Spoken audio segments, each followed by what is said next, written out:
So hello everyone, एक बार और स्वागत है आपको अपने चैनल बायोब्लास्ट एकेडमी पर। तो कैसे हैं आप सब?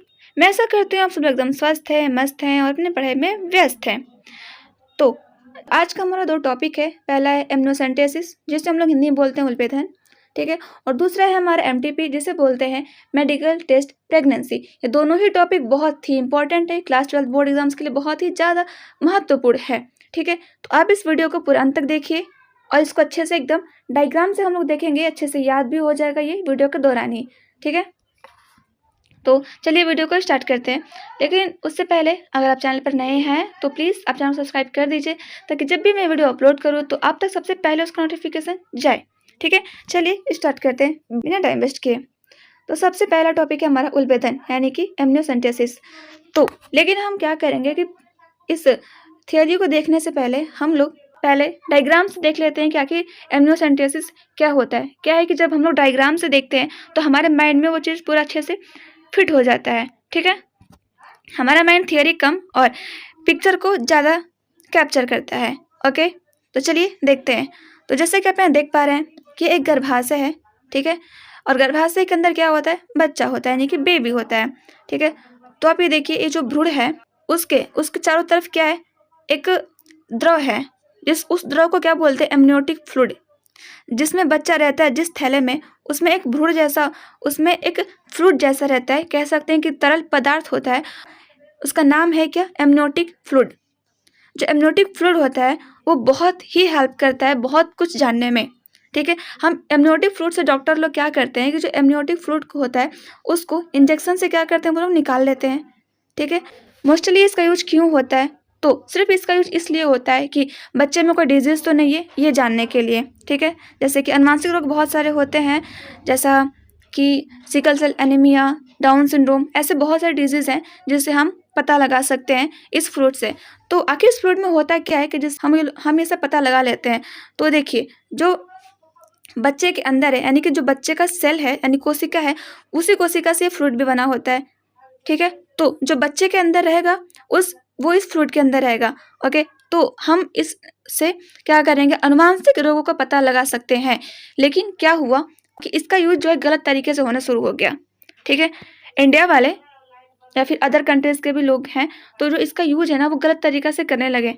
जैसे कि लिंग जांच करने में, ठीक है। लिंग जांच मतलब लड़की है या लड़का है, ठीक है। अगर वो लड़की होती है तो क्या करते हैं? उसको मार देते हैं गर्भ में ही, जिसको बोलते हैं गर्भपात, ठीक है। और लड़का होता है तो ठीक है। तो इसका यूज जो है गलत तरीके से होना शुरू हो गया, ठीक है। तो इस पे जो है प्रतिबंध लगा दिया गया, ठीक है। 1971 में क्या किया गया? इस पे प्रतिबंध लगा दिया गया कि ये ऐसा नहीं होगा, ठीक है। तो चलिए थ्योरी देखते हैं और अच्छे से उसको याद कर लेते हैं, एकदम माइंड में फिट हो जाएगा एकदम। तो जो उल्बेधन यानी कि एमनियोसेंटेसिस, इसमें क्या है कि भ्रूण के चारों ओर एक भ्रूण कला एमनियोन पाई जाती है, ठीक है। वो जो भ्रूण की कला होती है उसे क्या बोलते हैं? एमनियोन कहते हैं। एमनियोन पाई जाती है तथा भ्रूण इस भ्रूण कला से ढकी व तरल से भरी एक गुहा में स्थित होता है, ठीक है। इस तरल के कुछ भ्रूणीय कोशिकाएं भी पाई जाती है। इस तरल में क्या पाई जाती हैं? भ्रूण की कोशिकाएं पाई जाती हैं, ठीक है। और ये जो होती हैं उल्बेधन विधि में एक सीरीज की मदद से तरल की कुछ मात्रा एमनियोटिक गुहा से निकाल ली जाती है। क्या करते हैं हम लोग? एमनियोटिक गुहा से सिरिंज की हेल्प से हम लोग उस तरल को निकाल लेते हैं। फिर क्या होता है? इस तरल में निलंबित कोशिकाओं के गुणसूत्रों की जांच से भ्रूण की किसी विकृति का पता लगाया जाता है, ठीक है।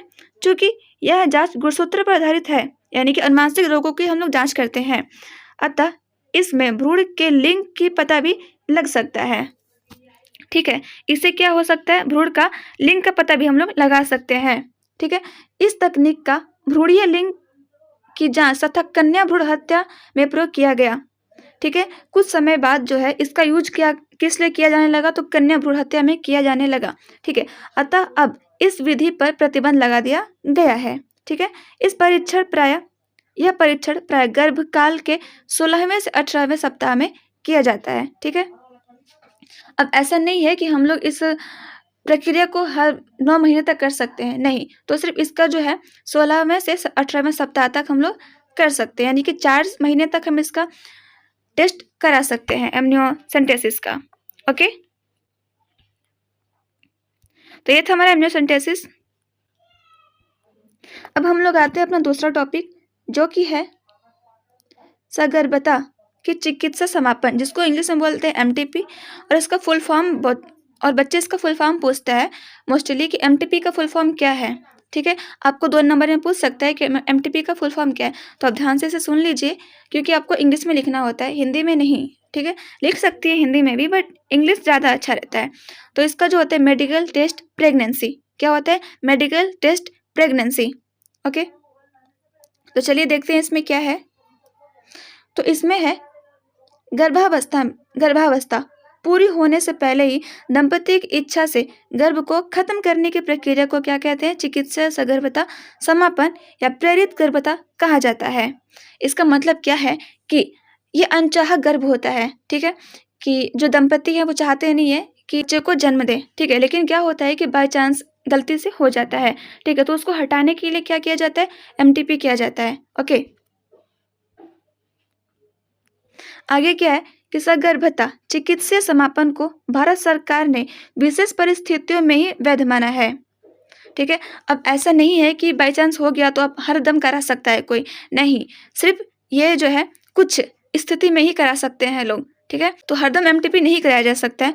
तो वो कौन कौन सी है विधि जिसमें सरकार ने मान्यता दी है कि हाँ आप एमटीपी करा सकती हैं? तो सबसे पहला क्या है कि स्त्री की इच्छा से सगर्भता, यानी कि अगर स्त्री की इच्छा है तो करा सकते हैं। ठीक है, जो गलती से हो जाता है, गर्भ धारण कर लेती हैं स्त्रियां, तो उस दौरान अगर वो चाहें तो गर्भपात करा सकती हैं। ठीक है, दूसरा क्या है कि गर्भ निरोधक साधनों के असफल होने के कारण सगर्भता।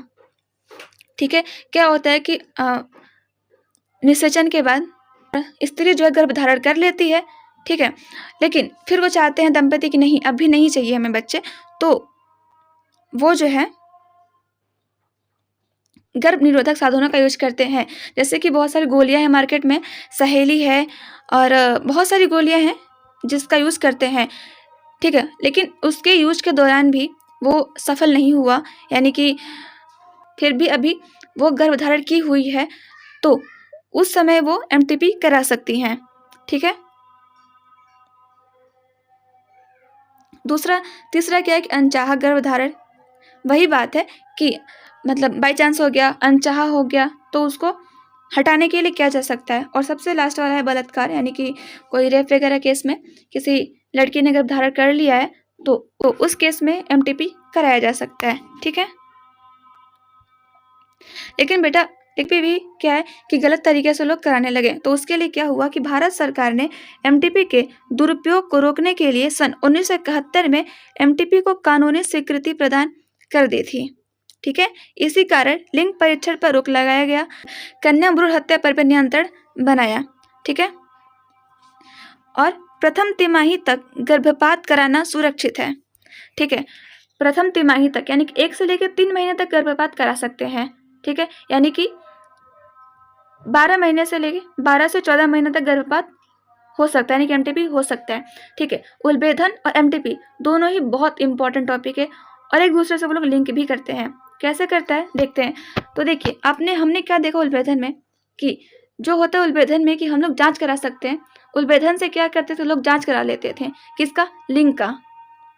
ठीक है, वो कन्या है या नहीं है, यानी कि अगर वो कन्या होगी तो उसे भ्रूण में ही हत्या कर दी जाता है, जिसको बोलते हैं कन्या भ्रूण हत्या। और वो किसके दौरान होता है? तो एमटीपी से होता है। इसीलिए इन दोनों पर ही रोक लगाया गया 1971 में। ठीक है, तो ये रहे हमारे दोनों टॉपिक्स। आशा करती हूँ आप सबको एकदम अच्छे से समझ में आ गया होगा, और अगर समझ में आ गया तो वीडियो को लाइक कर दीजिए, शेयर एंड सब्सक्राइब भी कर दीजिए अगर अभी तक आपने नहीं किया है। तो मिलते हैं नेक्स्ट वीडियो में, जो कि इससे भी बहुत इंपॉर्टेंट होने वाला है।